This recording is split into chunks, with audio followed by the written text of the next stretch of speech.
Oke, selanjutnya saya akan jelaskan terkait mikroorganisme yang masuk ke dalam eukaryotik, yaitu dari kingdom fungi dan kingdom protista. Saya akan jelaskan dulu dari kingdom fungi.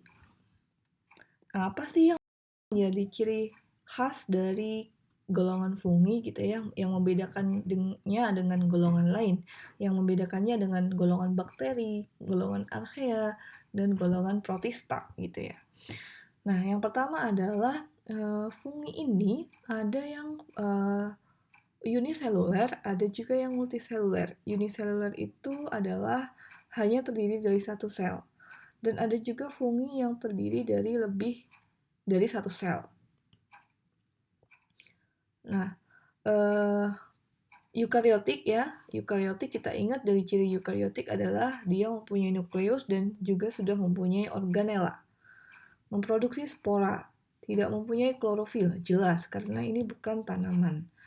Kemudian nutrisi diperoleh melalui absorpsi gitu ya. Yang seringnya memang fungi ini sebagian besar adalah ini ya, fungi-fungi yang parasit gitu ya. Jadi mendapatkan makanannya dari inangnya gitu. Nah, kemudian bereproduksi secara seksual dan aseksual. Lalu hidup di lingkungan yang lembab dengan suhu antara 20 sampai 30 derajat Celcius dan suhu optimumnya adalah 24 sampai 25 derajat Celcius. Nah, ini menjadi pengetahuan bagi kita agar jika ruangan itu kalau lembab akan mudah ditumbuhi jamur, maka ruangan yang baik, ruangan yang bagus untuk kesehatan itu adalah ruangan yang mendapat penyinaran yang cukup gitu ya, sehingga jamur tidak akan tumbuh. Oke, nah, di dalam glosarium biologi, di dalam kamus biologi gitu ya, dikenal beberapa istilah. Nah, ini istilah kita perlu tahu karena kita akan menggunakannya. Nah, nanti ya. Nah, fungi. Yang pertama adalah fungi. Fungi yang di sini yang dimaksud adalah jamur. Lalu yang kedua ada mold atau kapang. Nah, ini disebut juga jamur benang. Lalu yeast. Yeast ini diartikan sebagai hamir. Lalu mushroom, ini diartikan sebagai cendawan. Jadi nanti kalau ada istilah-istilah ini, jangan bingung lagi. Oke, nah fungi, nanti bentuk dari fungi itu ada 3 macam. Yang pertama ada hamir atau yeast. Ini adalah fungi yang uniseluler, fungi yang satu sel, ya, fungi yang satu sel. Nah, ini bisa bereproduksi secara seksual maupun aseksual.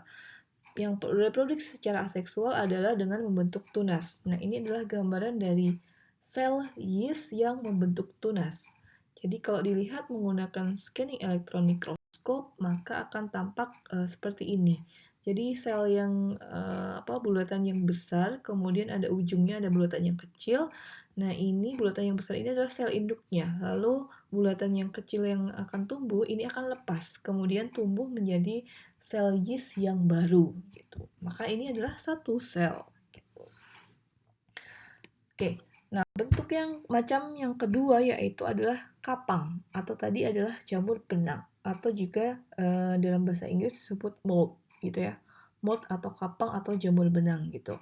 Nah, kok teman-teman pernah lihat roti yang busuk, kemudian roti yang sudah basi gitu ya, sudah expired gitu, kemudian ada bintik-bintik hitam atau bintik-bintik hijau. Nah, itu adalah kapang atau mold atau jamur benang. Ada juga yang di tempe. Nah, di tempe itu juga jamur benang atau kapang gitu.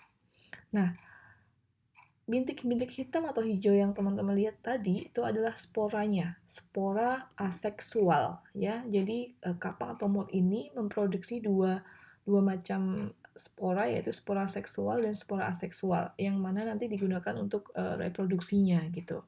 Nah, spora aseksual yang dihasilkan itu akan lebih cepat dan dalam jumlah yang lebih banyak jika dibandingkan dengan spora yang seksual. Oke. Itu kapang. Oh ya, jadi saya jadi ingat. Jadi dengan adanya wabah COVID ini itu kan sering banyak ini ya postingan-postingan atau forward-an di WhatsApp group gitu ya misalnya. Nah, teman-teman pandai-pandai menyaring informasi karena pernah ada postingan yang salah gitu ya.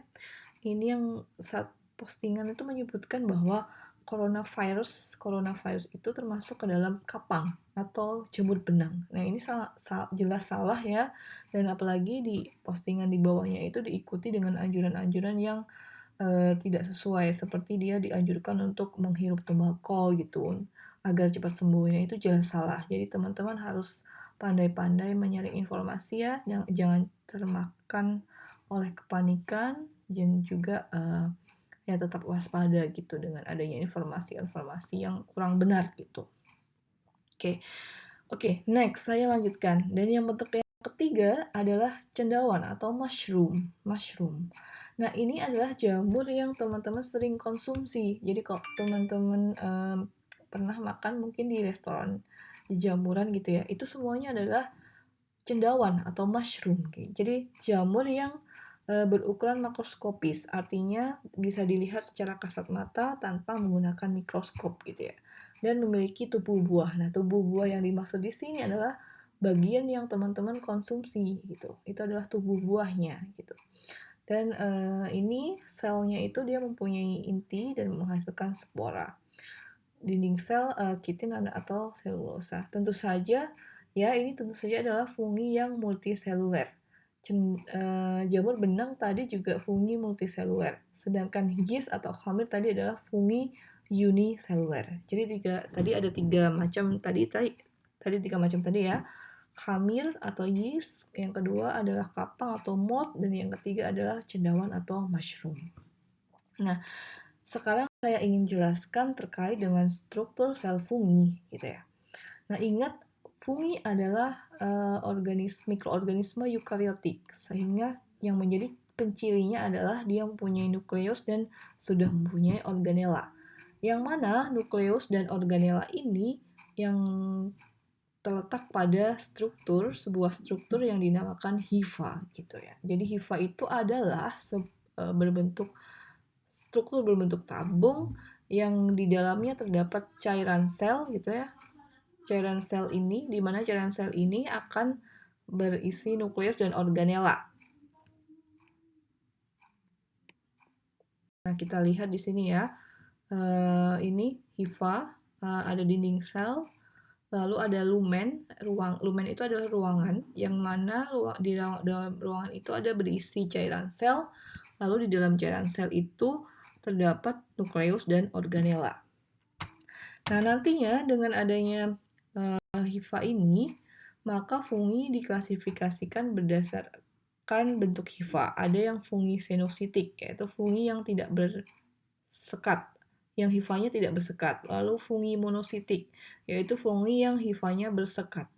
Dan ada juga fungi haustoria, yaitu fungi yang hifanya sudah termodifikasi. Nah, ini gambarannya. Yang pertama, yang A itu adalah hifa yang bersekat, yang kedua adalah senositik hifa yang tidak bersekat, dan yang C itu adalah fungi berhaustoria, fungi yang hifanya sudah termodifikasi.